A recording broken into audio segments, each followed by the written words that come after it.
ETP News. I'm Alex Morozov, and I started ETP News a few months ago. As some of you may know, I'm an oncologist and spent my career in the pharmaceutical industry, worked on over 200 clinical trials and a dozen of new cancer therapies. And then 3 years ago, I decided to write a book about what I do, clinical trials, and more broadly, the concept of evidence, what it is, how to use it to make better medical decisions. It became such a passion that I left my day job and started Viva Partners, a nonprofit focusing on the public and helping the public to make better medical decisions, and ETP News, evidence to the people. We at ETP News, we are engaging with subject matter experts to dig deep into untold stories. And also, as subject matter experts, hopefully we have a crystal ball, and we will talk about that a little bit later to help us think about where the next the trends are and where the next big stories might be.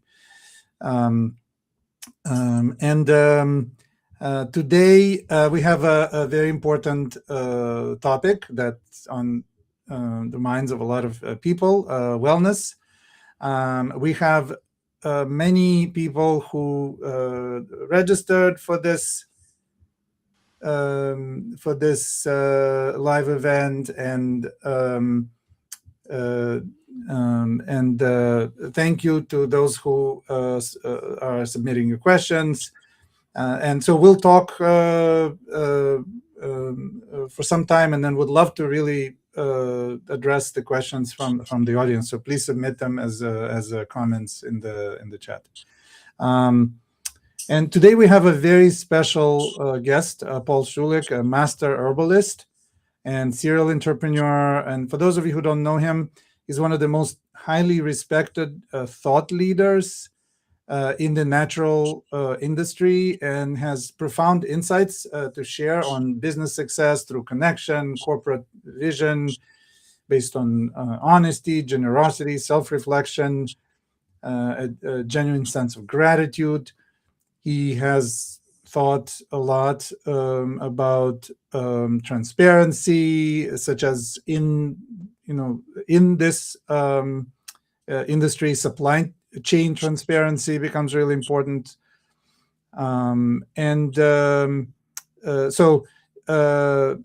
With his wife Barbi, he founded the iconic supplement company New Chapter, which was acquired by Procter and Gamble in 2012. This was just one of the examples of how, Paul, you anticipated trends before they manifested and introduced revolutionary innovation that changed the natural product industry. He's a master herbalist, trained under the direction of Dr. John Christopher at the School of Natural Healing. And Paul formulated and launched several innovations that quickly rose to the #1 selling rank in categories including prenatal vitamins, men's vitamins, women's vitamins, herbal formulations, herbal singles, mushrooms, calcium, etc., elevating New Chapter to the #1 brand in the natural product industry. He's an author of 4 books.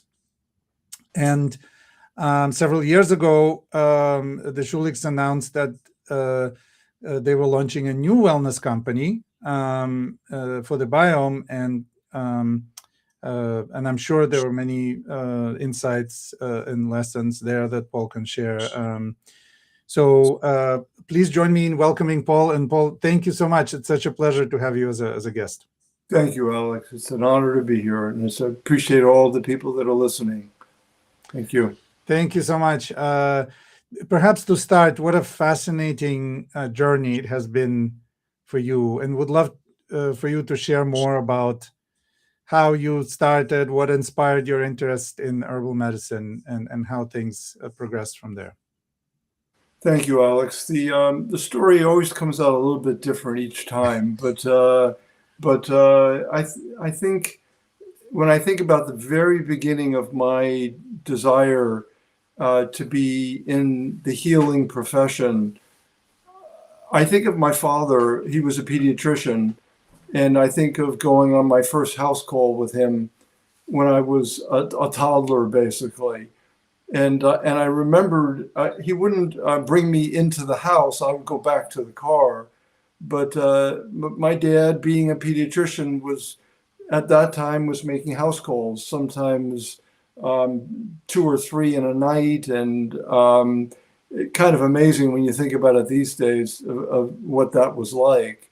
And and so I remembered the feeling that when Dad would come into the house, watching the parents, the look in their eyes, and this wonderful. He was just a wonderful human being, and also a good doctor, and and so I was deeply influenced by that, and I wanted to be like him. So I was pre-med in college, but I was also not well digestive issues, and my dad did the best that he could to help me with the modern pharmacopoeia, but it did not work. In fact, I got worse. And I think some of it was because of the proliferation when I was young of taking antibiotics. My dad had me on tetracycline, and my teeth all turned yellow. And not to mention, I was running behind DDT trucks, and there was just a plethora of issues that were so by the time in 1972, 73, I was in college, and I was pre-med, but I just felt I was taking the medicines, but they weren't helping. So back then it was the herbal medicine that I could try, and lo and behold, I started feeling a little bit better.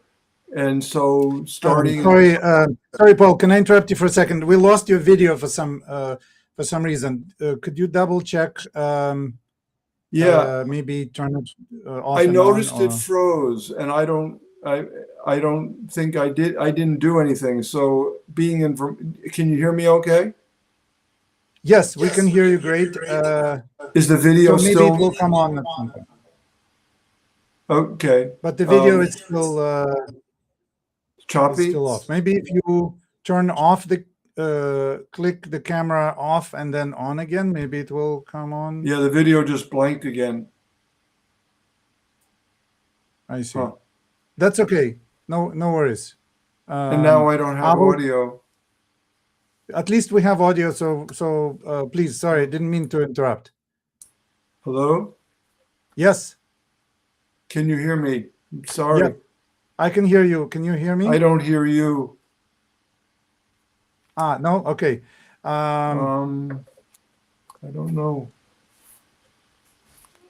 I'm wondering. Let me call back in on my other system, okay? Okay, sounds good. Thank you. You don't hear? I don't hear you. I can hear you. I don't hear you. Sorry. Okay. Hello? Yes. How about now? No, I don't hear. Still no? Okay.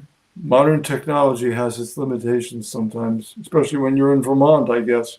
I will need to disconnect and go on my computer and see the other system and get off of this. I'll be right back.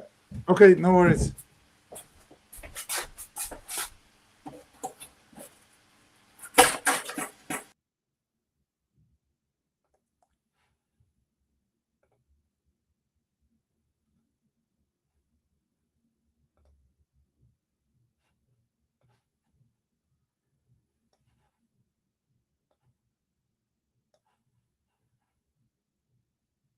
For those of you who just joined, we are having a technical difficulty.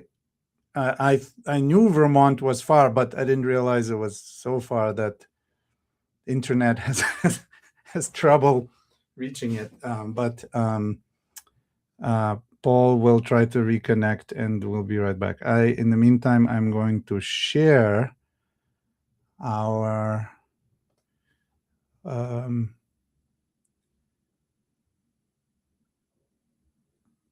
topic and maybe play some music so people know that the sound is coming through.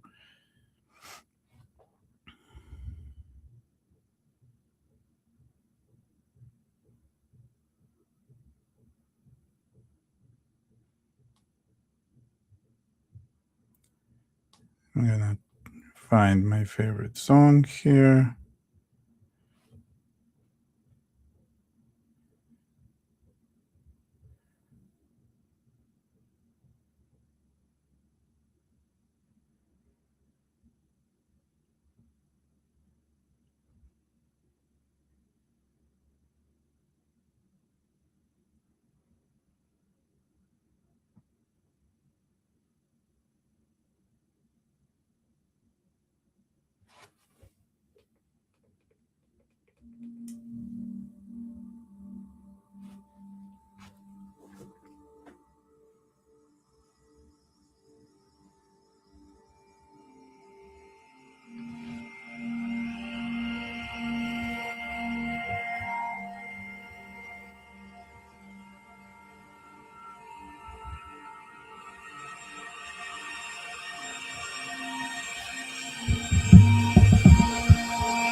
This is 10 Seconds Before Sunrise by Tiesto. I have absolutely no permission to use this song, and I'm sorry, Tiesto. Oh, and I see Paul just rejoined, and I'm going to add him.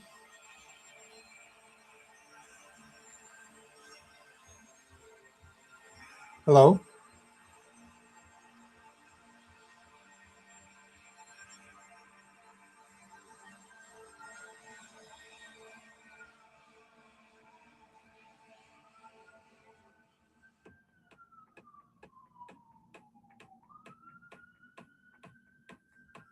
I thought I saw he rejoined, but then he... Oh, I see. Stop. And...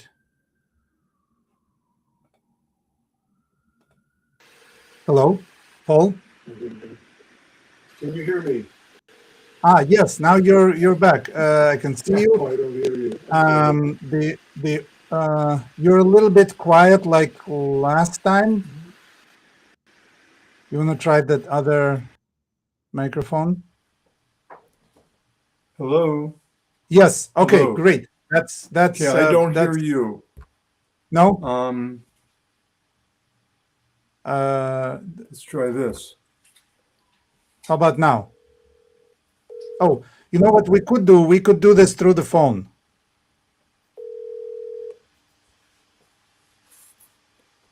Hello? Hello, Alex. Yes. I'm going to mute this. You may want to mute Yes. if I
So, sorry, Paul. I realized that I need to unmute myself. Okay. So we probably missed the last 5 minutes of since you came back on, and I'm sorry to. Do you mind going back to that? I hate to ask you to repeat the story, but it is such a heartbreaking story. Do you mind saying that again? No, that's sorry about fine. I've Yes. told the story before, so I don't mind telling you again. It was basically that modern medicine had done the best that they could for my father with pancreatic cancer, and I came in after spending.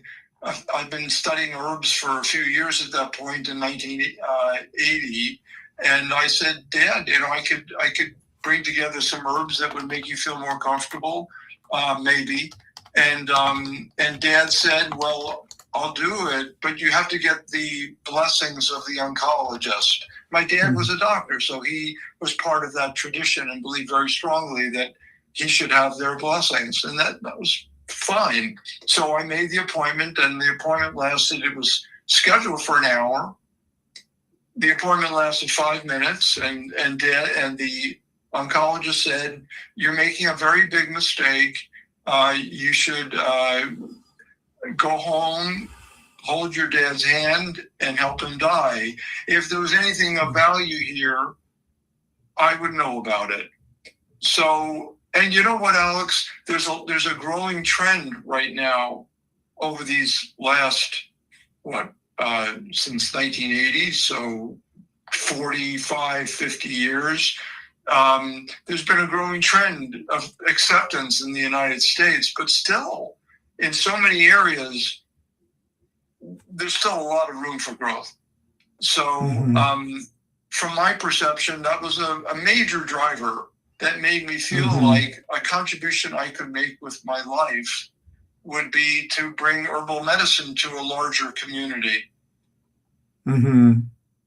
So that started in my health food store, and then by 1986, I basically felt like I could make contributions, that I was making herbal extracts for people, and starting in 1982.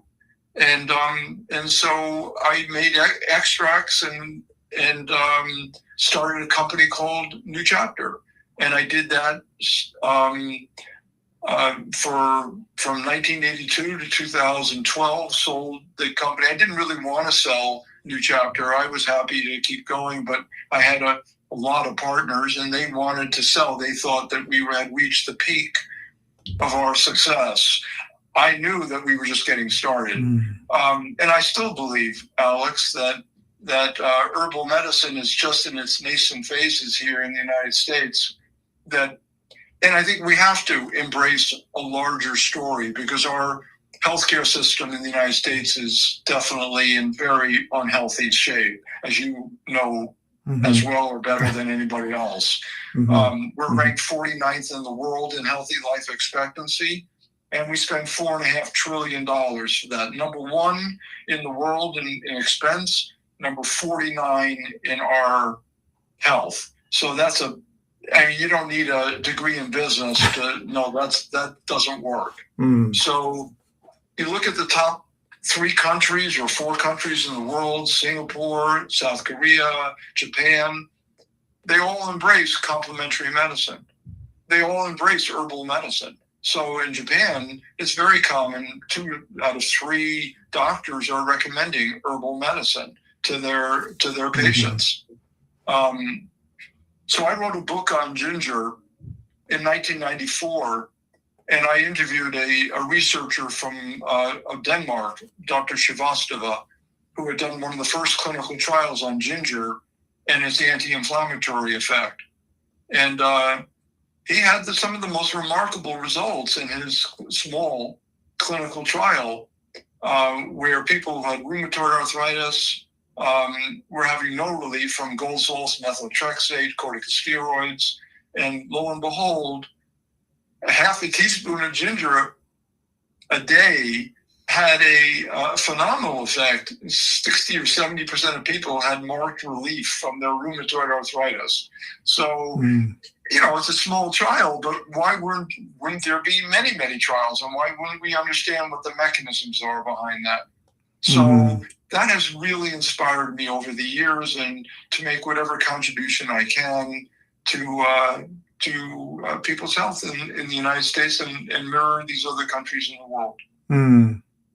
Yeah. No, this is so important, and in the process of working on the chapter about indigenous medicine, for my book, I came to a very, maybe in hindsight, a very simple realization. If we wonder where is our indigenous medicine here in the West, and why don't we have doctors prescribing it, unlike in Asia? Well, because it was destroyed. A lot of this traditional knowledge was destroyed by colonialism, and so essentially you're rebuilding this knowledge in a way that in Asia they were able to preserve it. Can you talk about, since we have many sort of technical people here on LinkedIn, and drug developers, and what was the innovation when you talk about extracts? What was the innovative approach that you developed? Okay, so it's a great question. I would say that one of the earliest successes for what I did was realizing that you don't really know when you take an herb, you don't know what's in that herb from one batch to the other. That's one of the good rationales of the modern pharmacopoeia approach. So one of the first drugs obviously was salicylic acid from meadowsweet, and from that, aspirin was basically developed. So you just never knew, if you were to take meadowsweet, you wouldn't know how much of the salicylic acid was in there. And so it would make sense that you would want to isolate it or to purify it. So one of the innovations that I started was what I referred to as potency assurance. So that when you take our ginger, and I don't work in New Chapter anymore, so I don't know what they do. But when I was there, we would take our ginger and we would measure the gingerols and the shogols. We would take our turmeric, we'd measure the curcuminoids, and we'd measure the turmerones, and we would have a range. So, because it's never exactly the same. So we would assure people that we give the full spectrum of the turmeric compounds, for example, or the ginger compounds, or whatever herb I'm working with.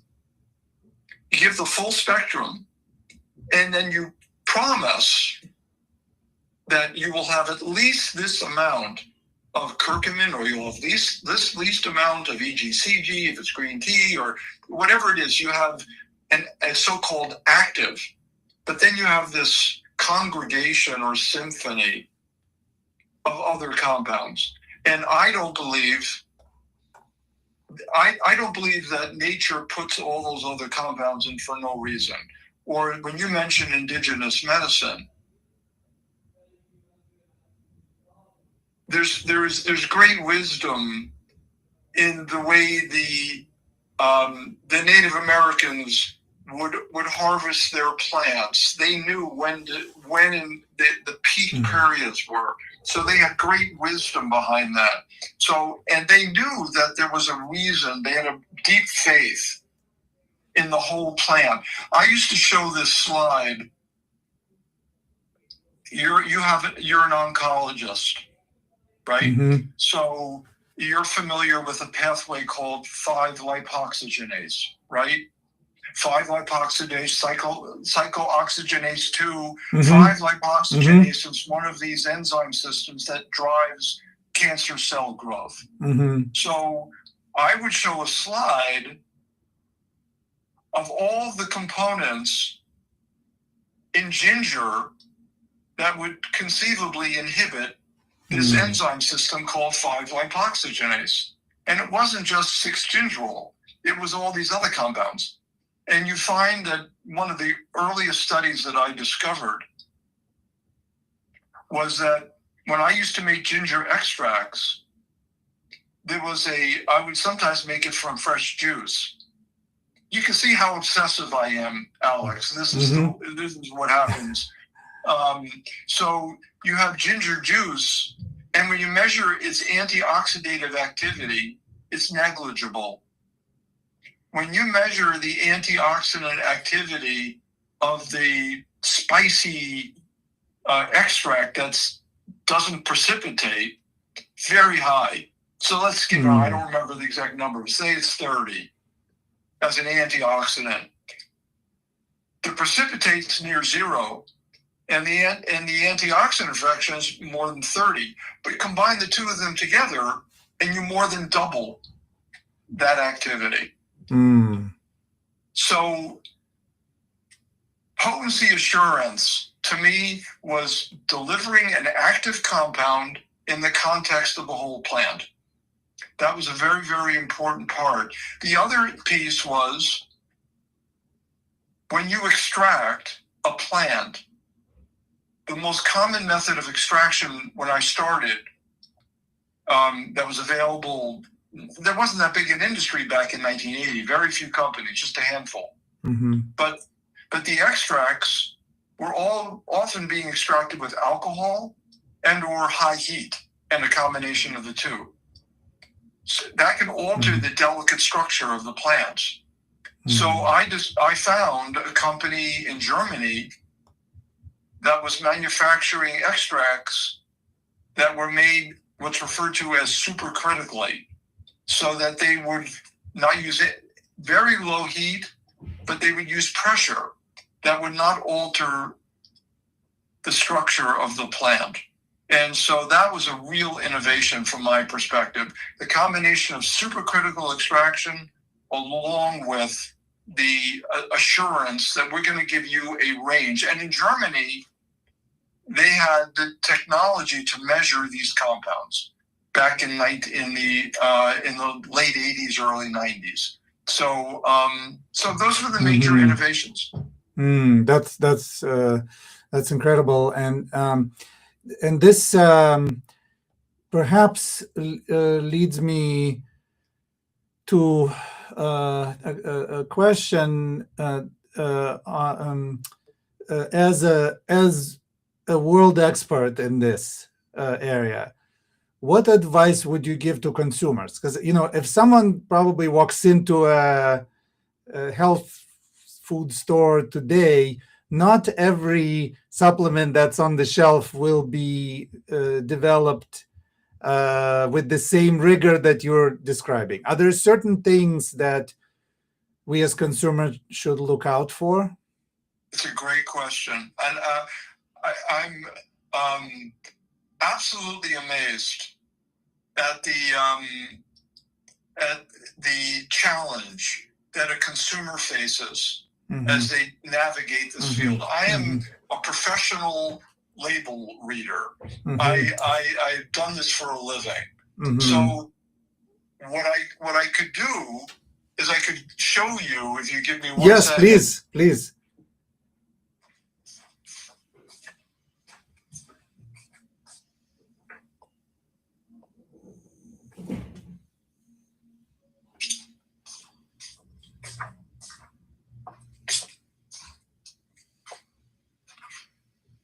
I have no affiliation, by the way, with any of these companies. So, and again, I think that's important because one of the trends that I'm not that crazy about is how do you know how to trust your sourcing? and the information, the stuff that you're filling your head with. So I don't have. This is just I use these. I would use these products. Mm-hmm. So and the herb that I'm talking about now is a very well-known anti-inflammatory herb. And to me, the two things that are the most important to address from a holistic perspective, and you know this obviously very well, is inflammation and stress, your anxiety levels, or whatever you want to call it. Mm-hmm. So, you're familiar with the term inflammaging. Yes. So the more we can manage inflammation, healthy inflammation in our bodies, the healthier we'll be. So one of the herbs that I am most interested in, especially recently, is Boswellia. Mm. It's particularly been studied for radio protection, protecting the brain from radiation treatment. Mm. And Boswellia has these compounds in the, again, I'll show you, I'm trying to get the right spot. Oh, yeah, here. this is perfect. Uh-huh. And then if we turn it this way, it's the opposite of what my mind is telling me. Supplement facts, yes. You'll see 60% boswellic acids. Uh-huh. Now that 60% boswellic acids would be a terminology that would tell you this is a measured product that's going to deliver or should try to deliver a consistent quality of product. Now, I haven't studied this part of it, how many different boswellic acids there are. Maybe you know that. I haven't Googled that recently. But there's a number of boswellic acids, of which one of them is this compound called AKBA, A-K-B-A. Mm-hmm. Have you already lectured people on this? No. Okay. This is fascinating, yeah. So AKBA is to Boswellia what curcumin is to turmeric. Curcumin is only one of a couple hundred compounds in turmeric. But it's biologically very active. But it depends to a great extent, on your microbiome. It needs to interact with your gut bacteria in order to work. So here is another Boswellia product. Mm-hmm. And this one has AKBA in it. Okay? Mm-hmm. And if you look at the label, this might be hard because it's going the opposite direction. Yeah. No. You'll see that it has 20, you wouldn't have seen this unless you have great vision, 30% AKBA. So this AKBA has been the product that has been clinically studied. Uh-huh. Then lastly, and this just shows you how crazy it all is, right?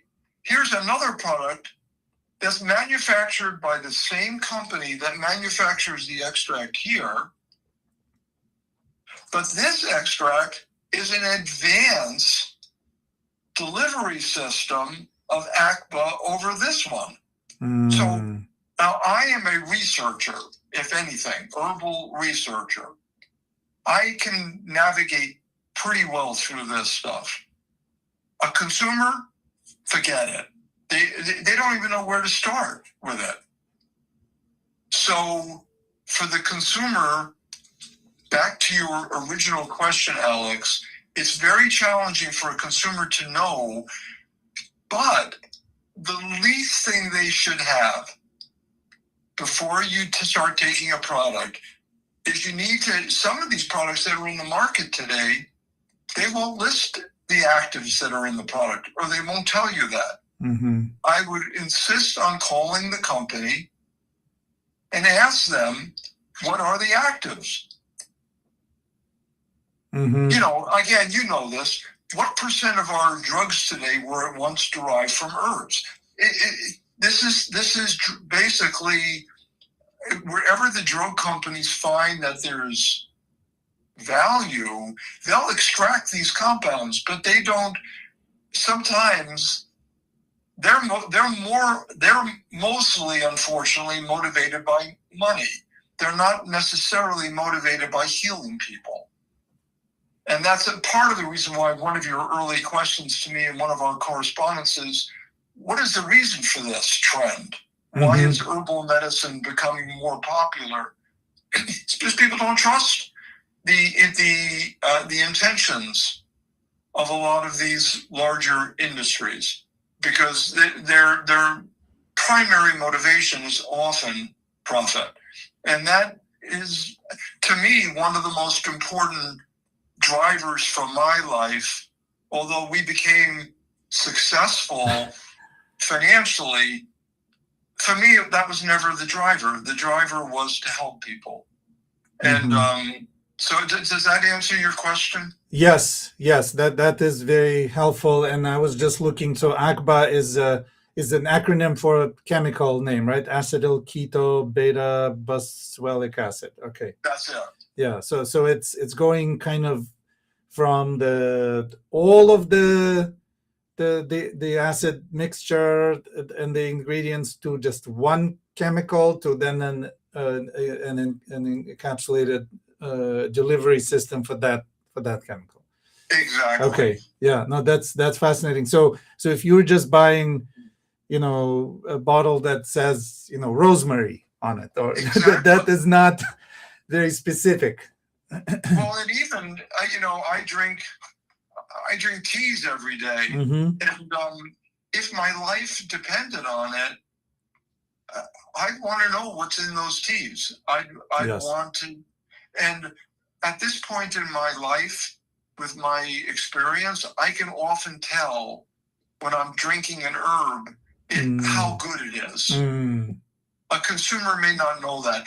I'm not, Alex, at the level that some herbalists, like traditional herbalists, would hold a ginseng plant, and they would know whether it was a wild plant or a cultivated plant, and they could close their eyes and feel that. So whether or not you believe that or not, you can get very sensitive to how these plants work. Yeah, that's incredible. It's sort of like wine tasting, right? There's some connoisseurs. That's a perfect example.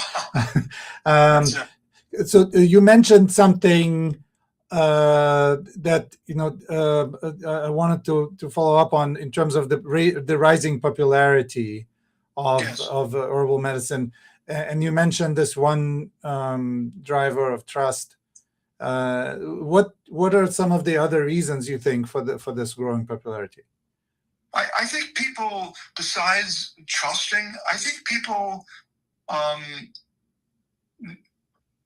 as their health deteriorates, and as the average caseload of a general practitioner, I think, is reaching 2,000, 2,500 people. I see the smile. I mean, it's staggering how anybody could possibly shoulder that kind of a burden. So consumers are starting to realize, I better take care of myself. I'm going to need to take care of myself. And that's the way, historically, there's still 70, 80% of the world is relying on herbal medicine to take care of themselves. I should mention this also, that I heard a story, and I don't have verification of it anymore, but I heard a story years ago that in China, you couldn't visit your doctor unless you had some proof that you had done your Tai Chi or Qigong beforehand. Because they knew, it's like, what good is it if you're just going to do the same stuff that's leading to your dis-ease? So it's just all part of this the system that I think is so in need of an overhaul. And consumers are sensing, not only is there greed, unfortunately, on one side, their prescription drugs get more and more expensive. The doctors are getting harder and harder to get in touch with. They're feeling sick, and they want something that's going to make them feel better. And so the indigenous medicines are their only choice at some point. So I think that has become a major driver for people, is that they really are up against a wall right now in terms of health. And I think they sense. I wrote a paper that people can download on a website called Herbal Reality for a healthier America: kindness, humor, and tea. I chose one herb out of 1,000 herbs that would be worthy of consideration. Just drinking green tea every day, Alex, modifies numerous systems in the body. And people I get emails like this. People say, I can't believe it. I have some berries. I recommend bilberries, and I recommend black currants. And I recommend doing this practice where you put one hand on your heart, one hand on your gut. Holistic herbalism, looking at the person as a whole. And people start noticing a difference. I recommended to my cousin the other day who was having chronic lung issues. I recommend that she do some breath work. It's absolutely amazing that these very simple interventions can save people's lives. And so people are resorting back to some of these simpler, free medicines. And I think that it's what has to happen as we are moving along. Mm-hmm, mm-hmm. And continuing on that thread and the future, and you showed me your actual crystal ball that you Yes. that you have, which, as I mentioned, coming from you, I take very seriously. That it might actually work in your case. Yes. Where do you see this? What does the future hold in this field? So we're definitely at an inflection point, because the political environment is just so incendiary. It is just and there's such a lack of kindness and compassion in the national and international dialogue now, with wars, and it's just so we're at an inflection point, and there's certain things that are embraced, like minimizing ultra processed foods and keeping preservatives and colorings at a minimum. I mean, how do you argue with that? I mean, it's of course you want whole food and you don't want colors in your food. So I'm all on that. Now, whether or not we should all be drinking raw milk or eating lots of meat, even if it's, I don't believe that or feel that, but there's some good things that I would tease out of that. But the big area that I think is open is this idea that if it gains traction, to tell people, and we make trends, Alex. See, this is the point. You can make a trend. If you tell a story well enough, the trend starts with that. So, and I've been a little bit of a trendsetter. So if you tell a good story can start to spread. Well, a really good story that I was familiar with when I first started my business, the first product I made, one of the first products in 1982, was a probiotic product called All Flora. And it's changed over the years, but I have always believed, because my life depended on it. You remember I mentioned earlier I had digestive issues. It was when my dad recommended that I take this early prescription probiotic called, I think it was called Bacid. It basically saved me. I was having a horrible reaction to an antibiotic, and when I was a kid, and so I think that I've always been attracted to probiotics, and we see that the signature of each person's digestive system and their microbiome. So I think the whole microbiome trend is an important one. Mm-hmm. And how we feed that. We're all, in some ways, we can look at ourselves as walking compost heaps. We're all like walking around with these trillions of bacteria, at least as many, if not more, than human cells. And then genetically, there's just a lot more going on there. And that doesn't even embrace what's referred to as the virome, the whole viral community. So you've got all this stuff going on that's way beyond our comprehension for the most part, but we're just beginning the science on that. I think the more people start feeding their intestinal flora with these rich rainbows, as they've said, of compounds, colors of compounds, they'll start noticing fairly dramatic, like within a couple of weeks, people can notice they start feeling a little bit better when they start modifying their microbiome. I looked at trends recently, actually, that are popular. And one of the trends that's popular is these wearables. I'm not a big fan of the wearables. For me, they activate whatever obsessive compulsive behavior I have inherently within me. I just start wondering, well, does this work? I lose all my. It's like in that Star Wars scene where Yoda, I think it was, telling Luke Skywalker to turn off the radar and just rely on his. You remember that scene? Yes. Yes. So you got to turn off the equipment and rely on your inner sense. I showed you at the beginning, it's not, Albert Schweitzer over here. Yes, we can see. Carries her or his own doctor inside. I believe in that inner wisdom. And I also believe in the Arapaho proverb. And again, you triggered a thought from me, Alex, on indigenous medicine, how the Arapaho would say that plants are our brothers and sisters. All we need to do, or something like this, is to listen. They can speak. And that is the way some drugs were developed. They apparently, they didn't know this, or the natives, the indigenous people, would put an herb on their heart, and they would ask in their dream state, what is this herb going to do? And I know it sounds fantastic, but they would get a message. Well, it turns out sometimes that message was clear, and drug companies, that's how I believe it was vincristine and vinblastine were developed.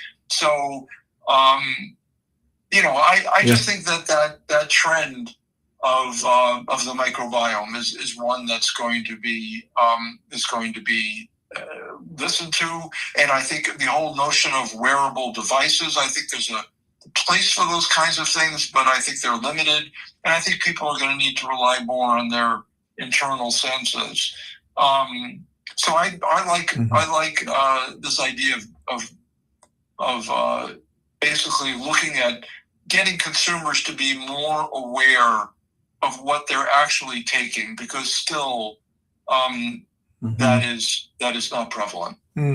Yeah, that makes a lot of sense. And your story also prompted me to ask, to go back to your your early days, building a new chapter. And I was sort of comparing your experience to the experience of a drug developer, either in a university or in a pharmaceutical company, in the sense that you actually saw your customers coming in and telling you how they're feeling, and coming in and telling you this worked for them or this did not work for them. So it becomes a cycle. How much has that influenced your sort of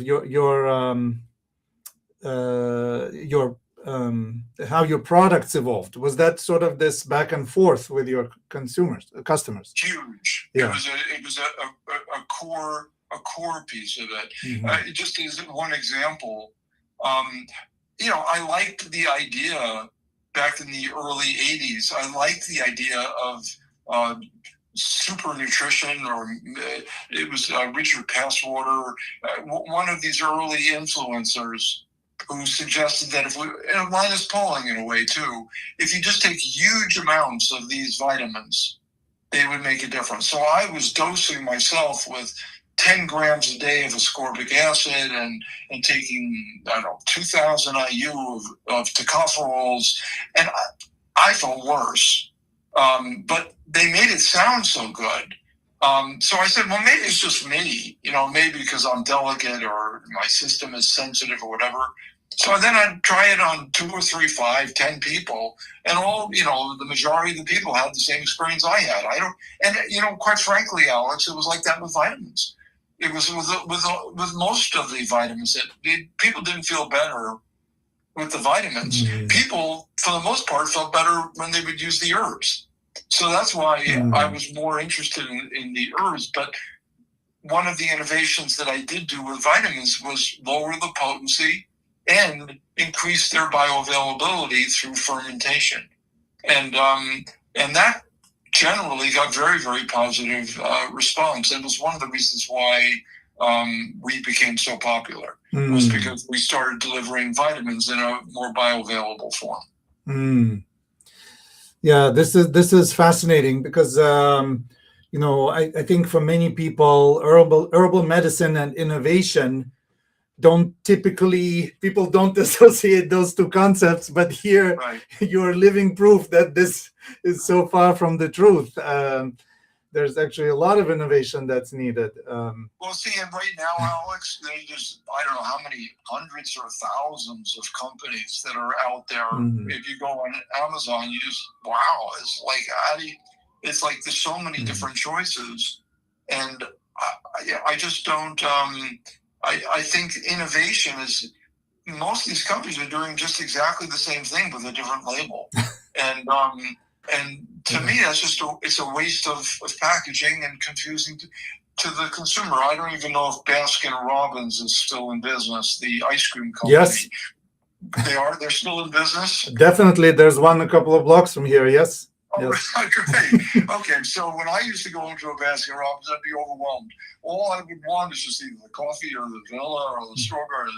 But the choices are enough sometimes to drive people crazy. So yes. Sometimes it's the simple, this is going to work, and innovation has to be a true innovation. And to me, potency assurance is just like, it's so fundamental.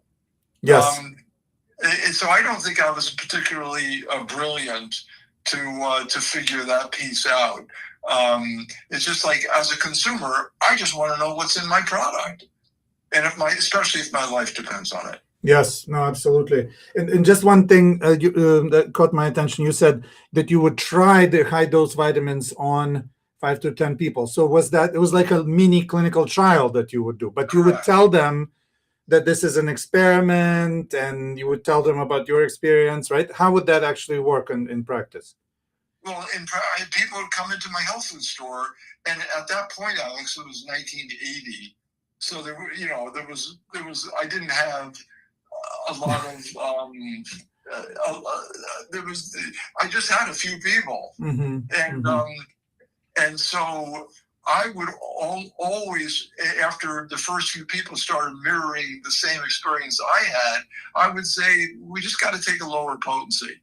You don't need that much. More is not better. And that's where I ended up landing. So it was a very small but influential trial on myself and on a handful of people. I didn't even know I was, I would say this is what this very well-known doctor is recommending. Maybe it'll work for you. And they would come back and say, no, I had diarrhea. It didn't work for me. So interesting. That's fascinating. I wanted to go back to the pictures behind you. You talked about one, but just before we started, you told me about the plant behind you and also your daughter's painting, I think. Oh, thank you. Yeah. So This one over here Mhm. is one of my favorite plants that almost nobody knows about in the United States, called Cistus and Canis. It's also goes by the name rock rose, and it's been widely used in the Mediterranean area, and it's Sardinia, and you can get it online.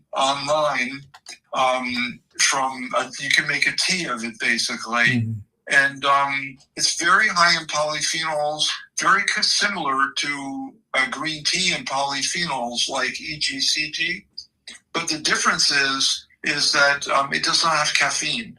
So for some people like myself, I don't do well particularly with caffeine.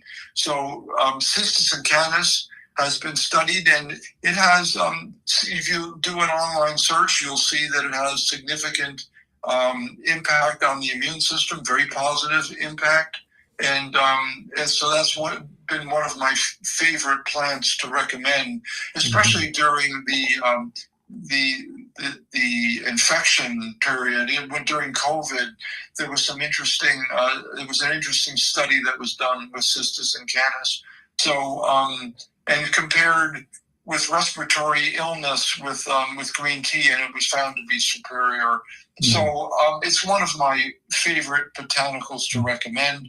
And you can't see the picture, but my daughter, she does these beautiful drawings. See if I have one here.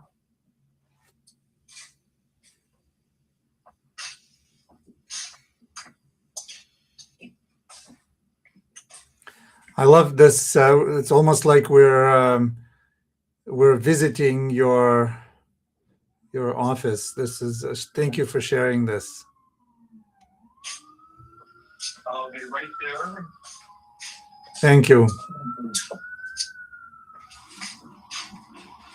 She does these beautiful botanical drawings, and they're cards that one obviously greeting cards that one would send to a friend or someone that they'd like to handwrite a note to. And I was telling you at the beginning that it's been one of the health practices that I have done recently that I felt really brings me in closer connection to people. Just writing a card and sending it has been wonderful. It's much better to get in your mailbox as opposed to bills and catalogs.